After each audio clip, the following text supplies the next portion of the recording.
Hello everyone, Triple S here and welcome to this game called The Bottom of the Well. And this game is heavily inspired, or like just about, Alice in Wonderland. But I guess she's maybe not in Wonderland, since we're going down a well, not a rabbit hole. Or something I don't know. But yeah, visual novel game. So let's just start a new game. Now, bottom of the well, most of the gameplay consists of picking choice from sexual options for the story. Yeah, your default Alice. But I'm actually following a bit of a guide here because it's like an achievement guide, as well as a how to play through the game guide. So I'm going to make a custom Alice. Start customizing. Right, so now we want 2 points in survival.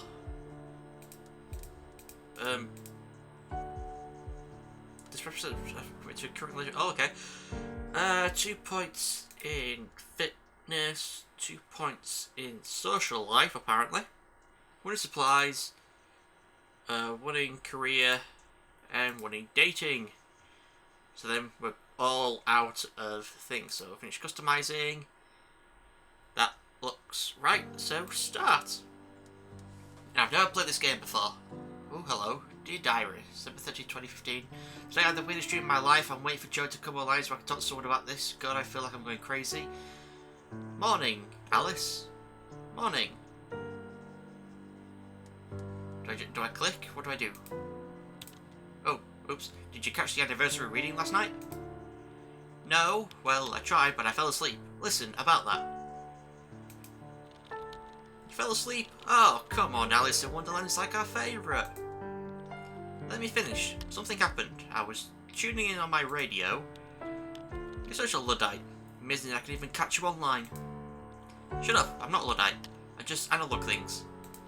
Anyway, I was tuning into the broadcast and I must have hit the AM switch or something because suddenly the channel changed to something else.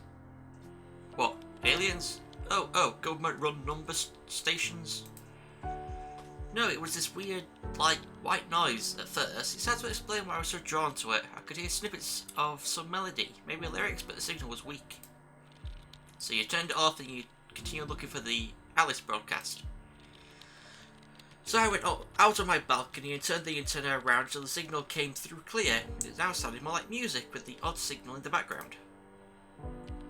When logic and proportion have fallen sloppy dead and the white knight is talking backwards and the red queen's off with her head. Oh, so somebody's pirate radio broadcast of golden oldies? I felt like there was something else there, some message that the music was hiding. No, it sounds weird, and then I fell asleep. What a story. No, hear me out. I dreamed, and I didn't know what I was dreaming. Didn't know I was dreaming, yeah. Do you understand? It was entirely lucid, but like waking up in another world, except I didn't think of it as another world. Ugh, does this make any sense? You had a super lifelike dream where you know you were dreaming but you were still lucidly in control. Sounds pretty rad to me. I'm sure it would have been, except for the whole end of the world apocalypse bit in the dream. Okay, now you've got my attention. Oh. Oh! So, like I said, it was the end of the world. Everything I did that day felt like the real thing. Every smell, every sound, every colour, every touch. It's important you know that. I wasn't acting like I would in a dream. I did know it was a dream. Do I have to click the skip button? So I'm oh, heavy. There was no warning, no build-up, nothing, just between one moment and the next the TV had turned to the emergency alert system and this voice that sounded like it had been recorded in the 60s told us we were under attack. Were you alone? No, I was with some friends. We were having a movie night at my place, watching... Holy shit, I think it was actually the new Star Wars movie. There was a scene where old Han Solo was just about to get knocked over where the TV just switched. Wait, the new Star Wars? It's in episode 7 on DVD? You know that dates your dream, right? I hadn't even thought about that. Sorry, go on. What happened next? Oh, like I said, the TV suddenly changed to the emergency alert system, jacks the online volume all the way up to. I didn't even know they could do that. The broadcast told us we were under attack right now and that we need to get to shelter. That we had less than 30 minutes before the bombs hit. Jesus, sounds scary. At first I didn't want to believe it. I switched the channel, but they were all the same, and then the sirens started. Tornado sirens, flood sirens, I don't know. And I knew things were serious. So what'd you do? Ooh, our first choice. So, the first choice that we pick is... I went online to find out what was going on. Did you try calling someone? Like your parents? Of course I tried, but it was futile. The phone network was completely overworked, but the net still worked fine. What did everyone else do? Everyone was pretty terrified. Some tried to make a joke out of it, but there was something about the voice on the TV that belied that. Once we figured out the net still worked, everyone was on it. So what did you find? The net was still working, but the bandwidth was severely lacking. The major news networks were either down or overloaded, but all the big search engines defaulted to some kind of government site in super simple HTML. That kind of confirmed it really was the real deal. Isn't that supposed to be some kind of DARPA invention anyway? Wouldn't be surprised if they had some kind of system in place to take it over if need be. Well, they hadn't taken it over. You can still go wherever you wanted. Facebook still works. Apocalypse-proof servers? Nice. It was insane. I tried to get in touch with my brother. He's the only one who's even got an account, but there was no reply. I spammed my aunts and sent an email to my mother, but I don't know. It felt like I needed to find someone right there and then. And? A group chat. It was spreading through our social network like wildfire. Someone had found the closest old fallout shelter that was actually still operable down on 3rd. People were going there, just grabbing all they could and running before the bombs fall. So what happened next? You know, I did find you online. That must have been useless. I'm all the way over in old Blighty. Unless things were different in your dream? No, you were still in the UK. The bombs had already started falling there. You...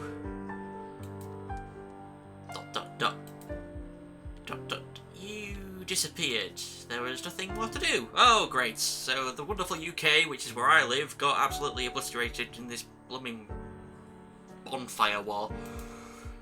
It was only a dream, Al. Sure. So then what? Ooh, our next option. Oh my god, my thing's messed up a bit. The problem with trying to run a Steam walkthrough on an iPad is it all messes up. The fallout shelter seemed like the best option. The old fallout shelter was down on 3rd. It wasn't far, close enough to walk anyway. Did you think to bring anything? Oh, right, yeah. I grabbed the biggest bag I had. An old backpack I'd never bothered to throw out. Room for hoarding, I guess. Ooh, what did I take? Apparently all I took was food. That's all it says. It just says food.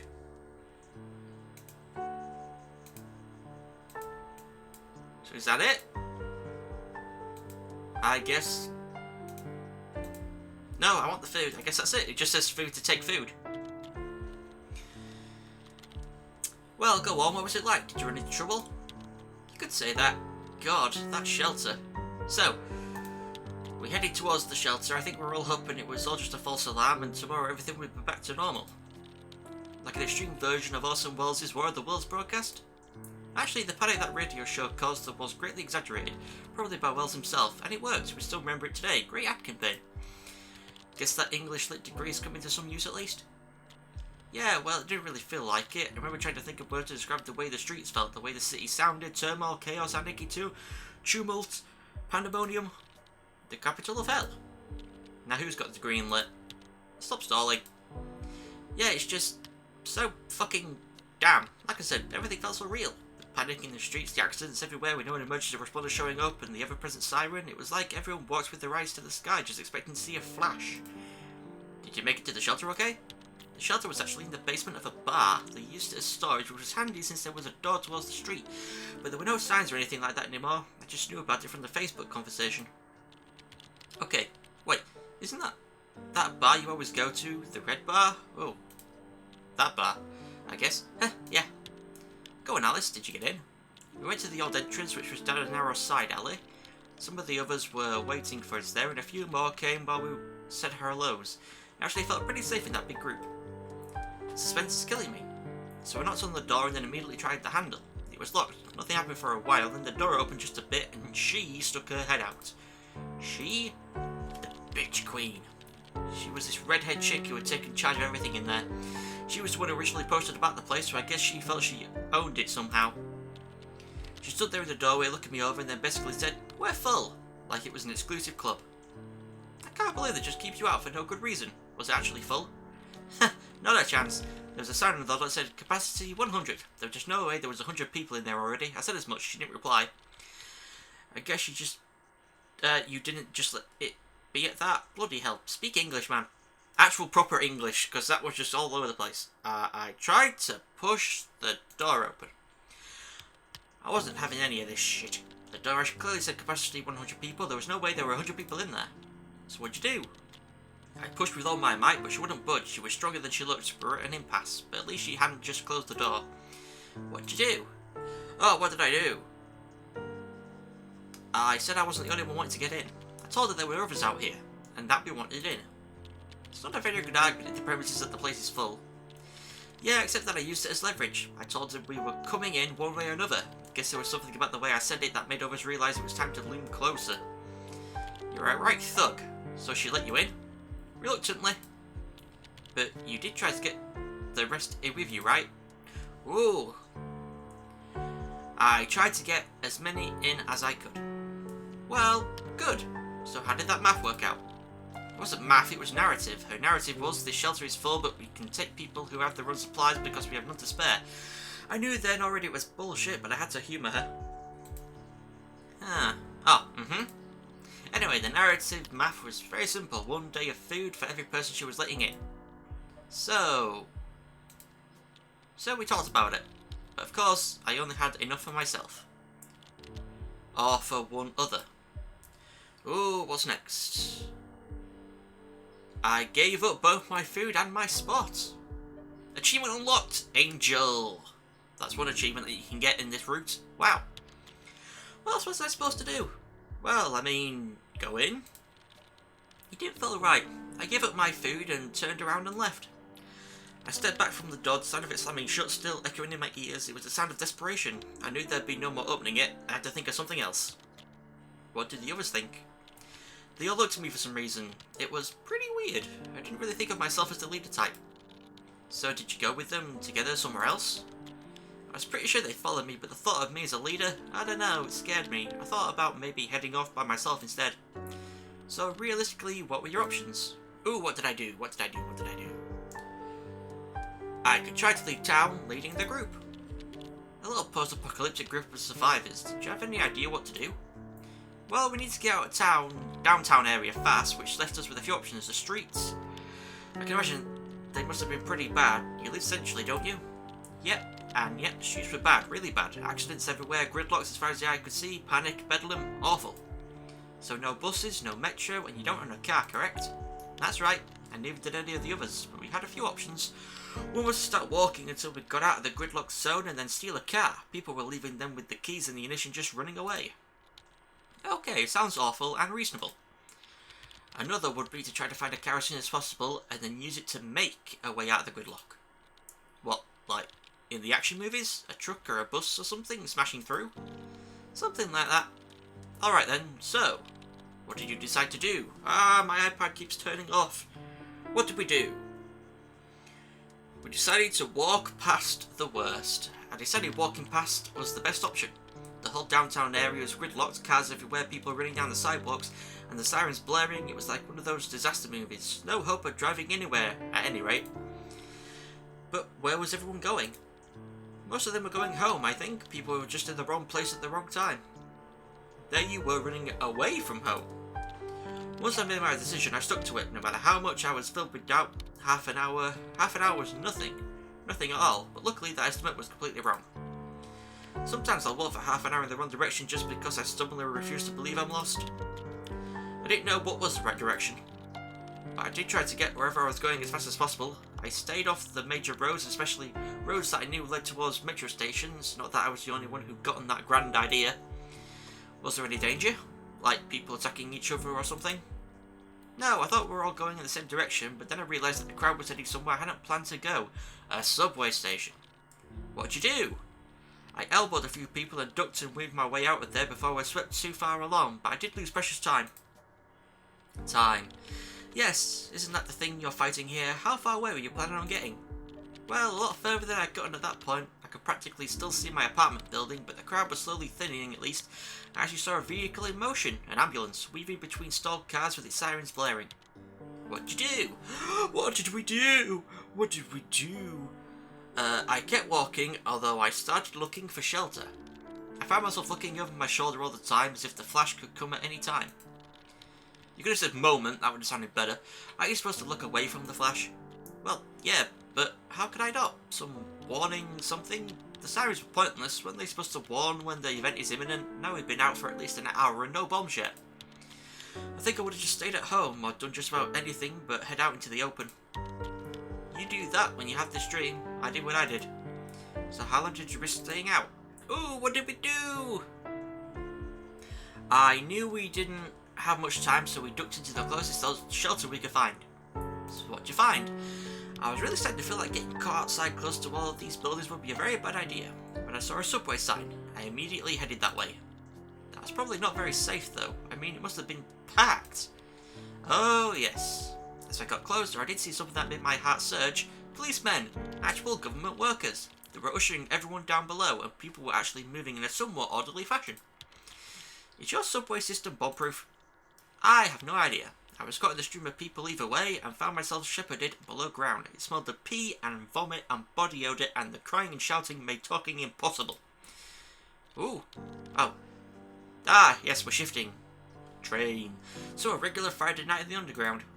Funny. Anyway, there was actually a semblance of order down there. Policemen were giving people places to sleep, also down on the tracks. And you ended up on the tracks. With nothing but the clothes on my back, pretty much, I just pulled my knees up to my chest and held my head down and waited for the end. At least you went alone, and it had to be safer underground, right? I didn't feel safe, not at all. Someone could have knocked me out. Hell, someone could have probably have shanked me down there and no one would have noticed. I was almost more frightened of the other people there than I was of the bombs. The bombs were just abstract threats, whilst all these panicky people were right there. What, no coming together of people, no great communion in the face of danger? Every man for himself. Anyway, apocalypse. So it was real? I mean, in the dream? Yep. The first one was the worst because the light went out with it. I tried to make people as small as I...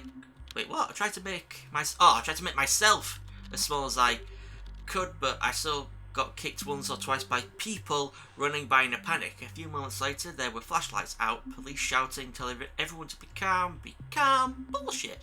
The lights were out and it was completely, utterly pitch dark. The first one. There were more. I lost count. With every blast, there was this terrible sound from the roof, like it was crying out. Small pieces of it rained down with every rumble, and we all responded to its cry. Jesus Christ. Did the roof hold? It groaned, rocks tumbled down, someone got hit by one big enough to hurt and they cried out. I don't think the station was very far underground at all, and it hadn't been designed with bombings in mind.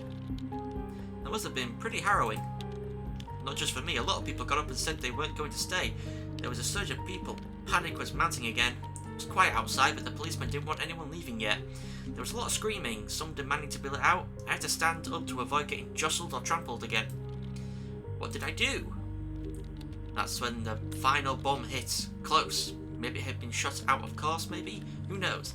I was looking towards the exit when it hit, and I could see the firestorm sweep down into it, engulfing the hapless policemen and anyone who had been pushing against them to come out. My brain died then. Everyone screamed, but it was drowned out by the sound of the roof beginning to fall. Dust covered everything.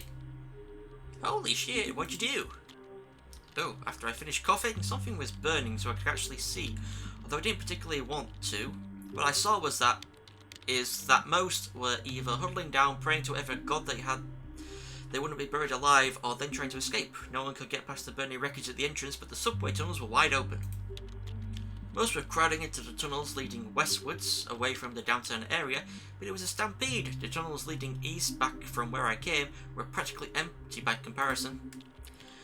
I would get out of there if I were you, regardless of direction. Where'd you go? Oh, turn my iPad back on. What did I do? What did I do? Where the hell am I? Oh, I just huddled down and joined in the praying. Christ, you have no self-preservation instincts, pardon me. What if you get buried alive? Isn't that like pretty much the worst thing ever that could ever happen? Ever?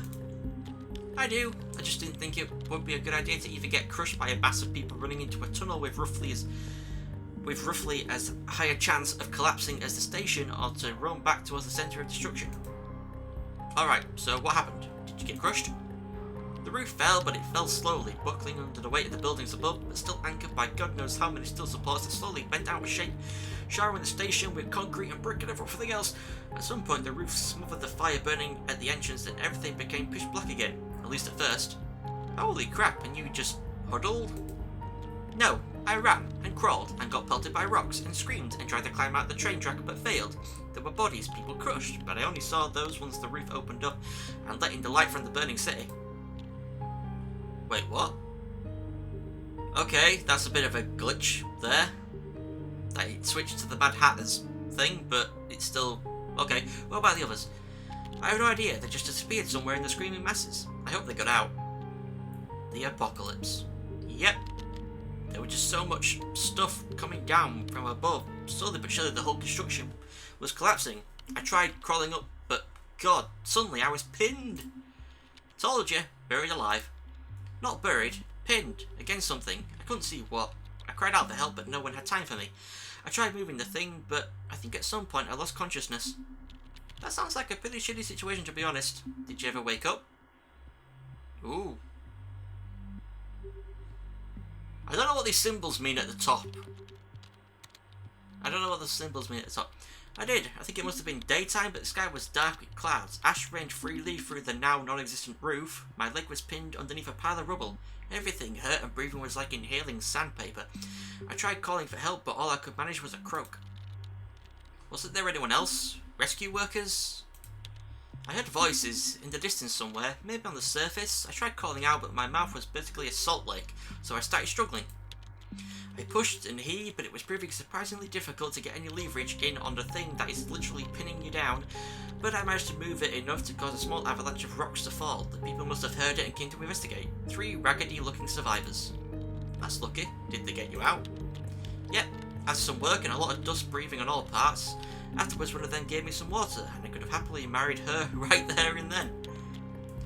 Wasn't there anyone else? I mean, there must have been hundreds down there. We heard others, lots of others, moaning, crying, but we couldn't see them. Oh, Jesus. Yeah. After getting me up on my feet and away from all the rubble, we had to decide what to do. Wait, what did it look like? I mean, the city. Ooh, achievement unlocked, Metro 2016. I don't know how to answer that. The skyscrapers were all gone, the skyline was different to say the least, and everything was burning still. Ash rained from the sky and the clouds were a dull burning red. It was, yeah, pretty apocalyptic. And there really wasn't anyone else? Nope, the 4 of us were the only survivors. Above ground, that is. Fuck, wasn't there anything you could do? I don't know. I mean, we'd need excavators or more people or something.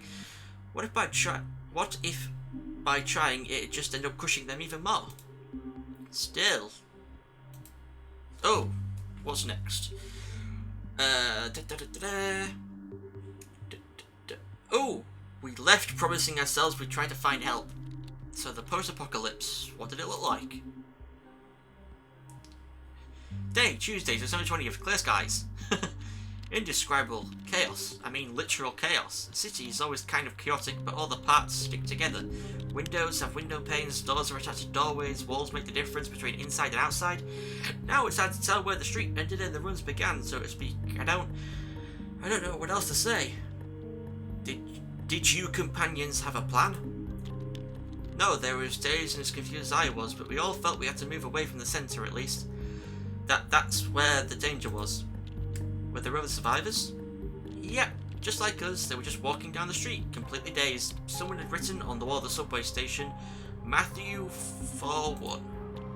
A quick Google gives me, then was Jesus led up of the Spirit into the wilderness to be tempted of the devil. Weird.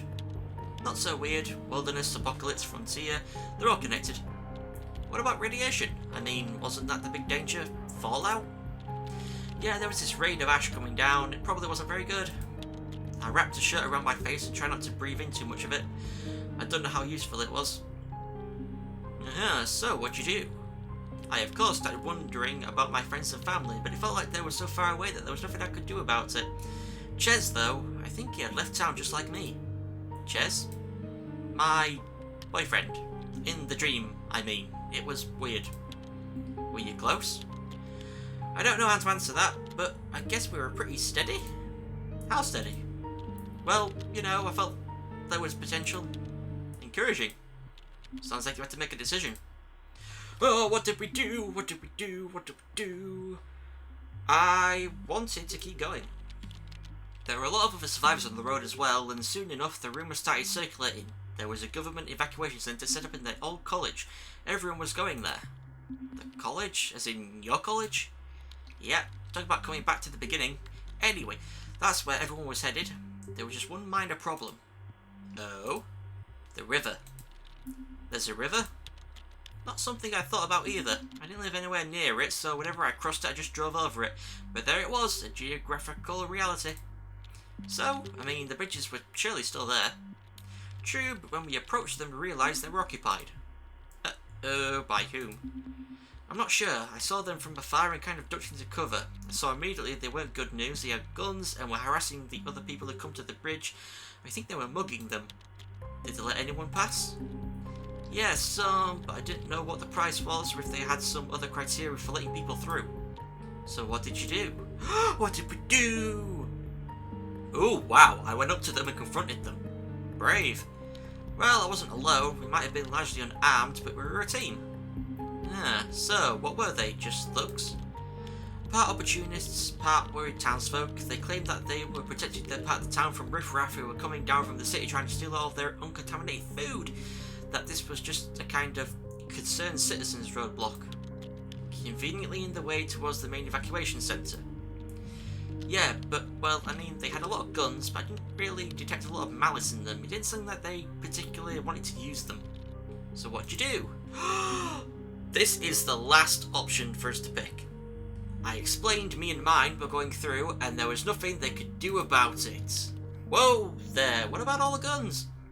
I charged, assuming overwhelming numbers would be enough. It was, but... Oh, shit. Did you get shot? No, I went for the boss. Since he was the closest, he turned his gun towards me, but I grabbed it and yanked it from his arms before he had time to even utter a threat. I smacked the butt of it into his head and he went down, but a lot of other people got hurt. But the bridge was ours. Well, I can't say I condone it, but you did get through. Yeah, and ahead, the evacuation centre. Huzzah! So, the evacuation centre, my college. I'm not surprised I dreamed about it. It's like at the centre of my life right now. It was still in the dream, a big part of my life. That's where I worked after all. Is this the part where the dream turns weird and the college starts sprouting legs and begins smoking a hookah or something? Unfortunately, no. That would have been a pretty welcome respite. Even so, it must have been a respite, proof that society survived, the United States weren't completely obliterated, etc, etc. Speaking of, what did happen to everyone? I don't know, everything was still rather hazy. News was sporadic and often hearsay. There was a lot of talk about a missile defense system that no one knew we even had, that had apparently managed to shoot down something akin to 90% of all the enemy warheads. Sounds like blooming New Vegas. Wishful thinking. Based on what I was seeing, I don't really see the difference. 10% was clearly more than enough to wreak unimaginable havoc. Hell, 1% would have probably been enough. Anyway, go on. I want to get to the end. What happened at the centre? At the gates, there was a screening process going on, a big plastic corridor where we were all told to undress and go through the super cold shower, after which men in gas masks and plastic coverings ran a Geiger counter over us. Seriously? So, what happened? There were two doors at the end of the corridor beyond the men in the masks with guns. Whenever their Geiger counters frazzled and complained, you went right. Whenever it was quiet, you went left. I went left. After the check, they gave us new threads. Honestly, they mostly looked like prison garb, but at least they were not radioactive. All of our old stuff would be disposed of. I think they just gave them to the poor people going right. I saw them through the fence, heading off to God knows where in their old clothes, many of them too tired, too sick to even walk upright. That's really sick. Can't even imagine how many millions of casualties they had to deal with. I suppose this was just them being pragmatic. Ugh. Anyway, what earthly paradise were you led to then? They had set up shelters for us in the dorms and in some of the lecture halls. Indoors, with proper protection and daily washing and clean food. We were scheduled to stay there for just a little while until they could relocate us somewhere safer. It all seemed very organised, in control. So, was Ches and his sister there? No. I searched, harbouring some vague hope that maybe they'd made it, but no. I suppose it was a long shot. Anyway, still, not an unhappy ending, I suppose. Was it the end? No. No, it wasn't. Do go on. Did you rebuild society or something? How much longer is this dream? Should we maybe continue tomorrow? Like a part 2 or something? No, it's almost over, but this is when it gets weird. Remember that music I heard on the radio before falling asleep? Yep. So, I was taking a walk between buildings and enjoying the fine weather since they had given a Fallout all clear. They sprayed the lawns daily and checked them for rads when I heard it again. Kind of like you'll turn the sound of thunder into explosions in a dream. No. Or maybe... Actually, yes. That's not a bad analog. The music was a connection between the dream and the real world. When I heard it, it was like I suddenly remembered that I once had the dream I was currently having. I remember in the dream thinking of how incredibly unlikely that was. It was weird, okay? Dreams are weird. So, the music, where did it come from? It came from the admin building. It's this big place with the rector's office and a bunch of other offices, no teaching spaces, off to the side, a bit close to the stadium. I shouldn't have heard it by any means, yet somehow I did. I watched closer, but that building wasn't a part of our turf. The doors were all under lock and key, and there was a fence cutting off the main entrance, but I knew it came from there. Okay, so what'd you do? I just knew there was some connection there, some truth hidden in those tunes, something that would allow me to wake up from this nightmare, because that's what it was, every single aching, painful, awful moment of it, but it was beyond locked doors inside a building presumably filled with men with guns. You got this far, was there really nothing you could do? Not unless I came up with some way of breaking through solid metal doors with nothing but my bare hands, but I stood there and listened to the music. That's when I felt I knew I was in a dream. This wasn't real, or it was, but it wasn't all that was real. It wasn't all that was real, that there was an alternative version of this dream where I'd done things differently, where my life had been different up until this moment, and as a result I'd ended up somewhere else. In a stadium with the sick, or somehow inside that building. Some kind of multiverse theory applied to strange realistic dreams?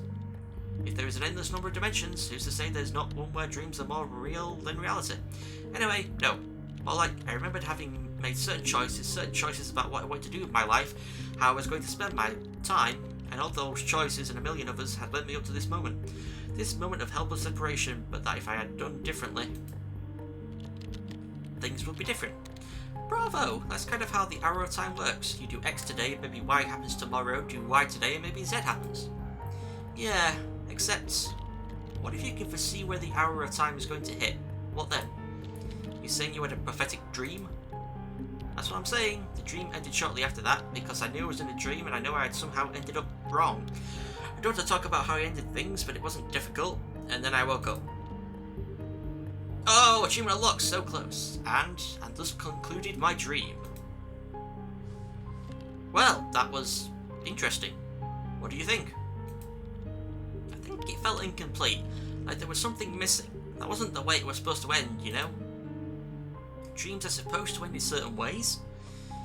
This one was, I think. It felt like it was trying to tell me something, but I wasn't listening closely enough. Maybe you can try again next night, see if you hear the same recording. Speaking of, what frequency was this on? That's the weird part. When I tried to see, I realised I hit the right channel, and that it was in fact reading Alice in Wonderland. And this isn't exactly some obscure number station frequency on the AM bands. Well, maybe you'll dream it next night again anyway. That's the good thing with dreams, you can always dream them again. And maybe do something different the second time around. Da da da da da da da.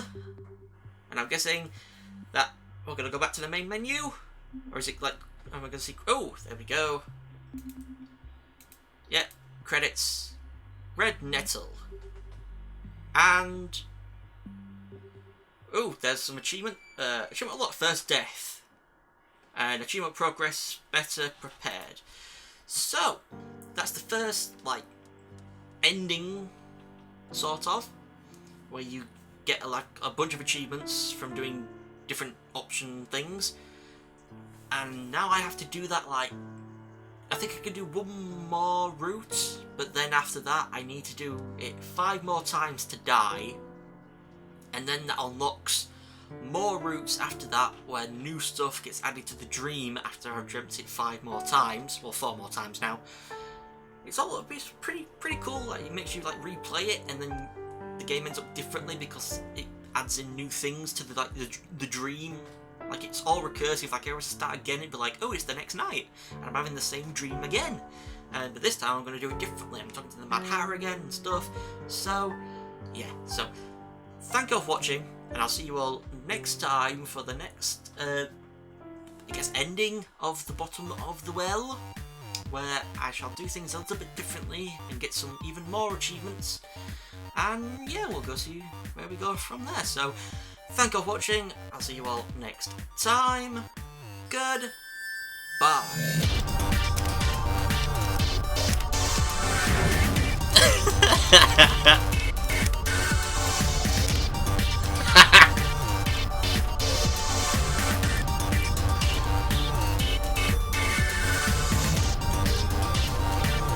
Everything in liquid.